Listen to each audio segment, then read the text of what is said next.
उत्तरेकडील आकाशातील 3 गोष्टी प्रत्येकाला ओळखता आल्या पाहिजेत: ध्रुवतारा, सप्तर्षी व शर्मिष्ठा. ध्रुवतारा उत्तर दिशेला साधारण 25 अंश उंचीवर एका जागी स्थिर असा दिसतो. सप्तर्षी व शर्मिष्ठा त्याच्या भोवती फिरतात, पण ते ध्रुवताऱ्यापासून विरुद्ध दिशांना आहेत. त्यामुळे सप्तर्षी उगवतात तेव्हा शर्मिष्ठा मावळते व शर्मिष्ठा उगवते तेव्हा सप्तर्षी मावळतात. अश्विनी भरणी जेव्हा पूर्वेला उगवतात तेव्हा शर्मिष्ठेचा एम केव्हाच उगवलेला असतो, कारण शर्मिष्ठा ही उत्तरा भाद्रपदाच्या रेषेत आहे. या तारकासमूहात 5 ठळक तारे आहेत व त्यांची मांडणी पसरट एम आकाराची आहे. त्यातही या एमचा उजवा पाय थोडा जास्त फाकलेला आहे. शर्मिष्ठा दिसली तर तिच्या गोष्टीतील ययाती व देवयानी हेही हवेच. शर्मिष्ठा व अश्विनी यांच्यामध्ये देवयानी हा तारकापुंज येतो. पूर्वा व उत्तरा भाद्रपदाचे उत्तरेकडील दोन्ही तारे जोडणारी रेघ खाली व डावीकडे वाढवली की 3 तारे एका ओळीत दिसतात व त्यांच्या डावीकडे एक ठळक तारा आहे.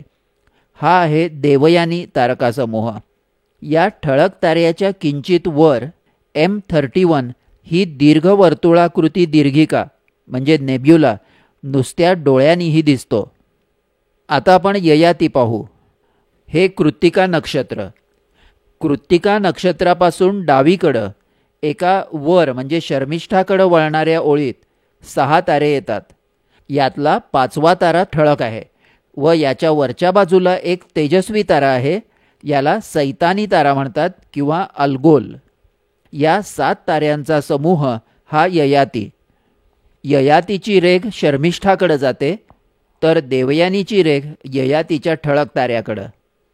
ययातीनंतर उत्तरेला थोडं मोकळं आकाश येतं व त्यानंतर मृग नक्षत्राच्या ओळीत एक अतिशय तेजस्वी तारा दिसतो. तो आहे ब्रह्महृदय.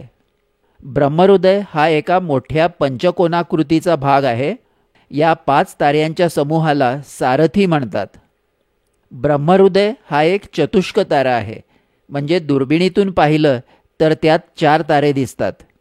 ब्रह्महृदयाच्या खाली जो तारा आहे त्याचं नाव अग्नी. ब्रह्महृदय व सप्तर्षी यांच्यामध्ये 8 ताऱ्यांचा बनलेला एक मोठा खुरप्याचा आकार दिसतो.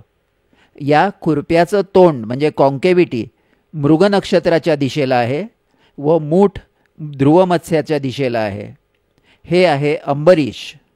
याचे सर्व तारे फिकट आहेत. पुनर्वसूच्या खालच्या ताऱ्यातून सरळ उत्तरेकडे रेघ काढली तर ती अंबरीशकडे येते. मृग नक्षत्र डोक्यावरून पलीकडे जातं व हस्त चित्रा स्वाती पूर्वेला उगवू लागतात. त्यावेळी उत्तरेला सप्तर्षी उगवलेले असतात. हे सप्तर्षीचे 7 तारे व त्यांचा पतंगासारखा आकार फारच वैशिष्ट्यपूर्ण व सुंदर आहे. सप्तर्षीचे वरचे 2 तारे जोडणारी रेघ उत्तरेकडे 6 पट वाढवली तर एक साधारण ठळक तारा क्षितिजापासून 25 अंशावर दिसतो. हा आहे ध्रुवतारा. हा वर्षातील कोणत्याही दिवशी कोणत्याही वेळी याच ठिकाणी असतो व उत्तर दिशा ओळखायला याचा उपयोग होतो. सप्तर्षीच्या शेपटातील शेवटून दुसऱ्या ताऱ्याचं नाव आहे वसिष्ठ. निरखून पाहिलं तर त्याच्या शेजारी आणखी एक तारा दिसतो. ही अरुंधती. हिंदू विवाह पद्धतीत वधूवरांनी वसिष्ठ अरुंधती पाहायचे असतात, कारण ज्याला अरुंधतीचा तारा वेगळा दिसतो त्याची दृष्टी चांगली आहे, चष्मा नाही असं मानायला हरकत नाही. सप्तर्षीच्या शेपटापासून सुरू होणारा आकाशाच्या गळ्यातील मोत्यांचा हार सप्तर्षी, स्वाती, चित्रा व हस्त हा आपण यापूर्वीच पाहिलेला आहे. सप्तर्षीची छोटी प्रतिकृती म्हणजे ध्रुवमत्स्य. याचं शेपूट ध्रुवताऱ्यात संपतं व तो सप्तर्षीशी इंग्लिश 69चा आकडा करतो. सप्तर्षी उभे उगवतात तेव्हा तो ध्रुवताऱ्याच्या खाली असतो. सप्तर्षी डोक्यावर आल्यावर आडवा व सप्तर्षी मावळताना ध्रुवताऱ्यावर उभा असा हा ध्रुवमत्स्य. यानंतर पूर्वेला वृश्चिक पूर्ण उगवतं तेव्हा मूळ नक्षत्राच्या म्हणजे वृश्चिकाच्या नांगीच्या पातळीवर उत्तरेला एक अतिशय तेजस्वी तारा उगवतो. हा आहे अभिजित. श्रवण नक्षत्राच्या 3 ताऱ्यांना जोडणारी रेघ उत्तरेकडं सरळ अभिजितकडे येते. पण ही रेघ तिरपी असल्यानं अभिजित श्रवण नक्षत्रापेक्षा 1 घर उंचावर आहे. अभिजितच्या उजवीकडं अगदी जवळच 4 तारे चौकोनाकृतीत दिसतात. या तारकासमूहाचं नाव आहे स्वरमंडळ.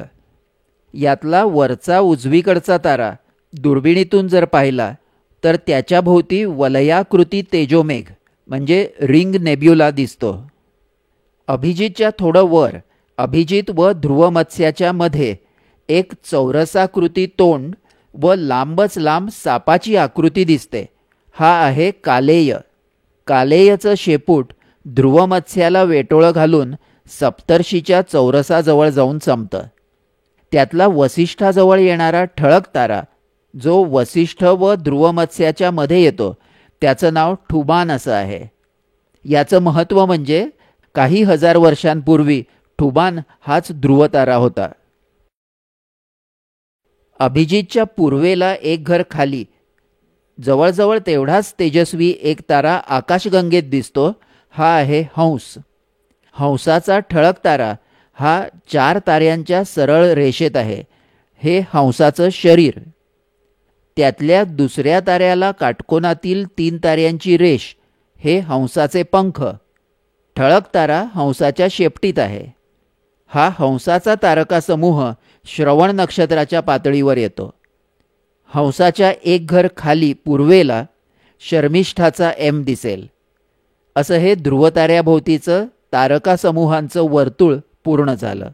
ध्रुवताऱ्याच्या उजवीकडं उगवणारे हे तारे पहा: अंबरीश, सप्तर्षी, थोडं मोकळं आकाश, कालेय, अभिजित, हंस, शर्मिष्ठा, ययाती, ब्रह्महृदय व सारथी व परत अंबरीश, सप्तर्षी.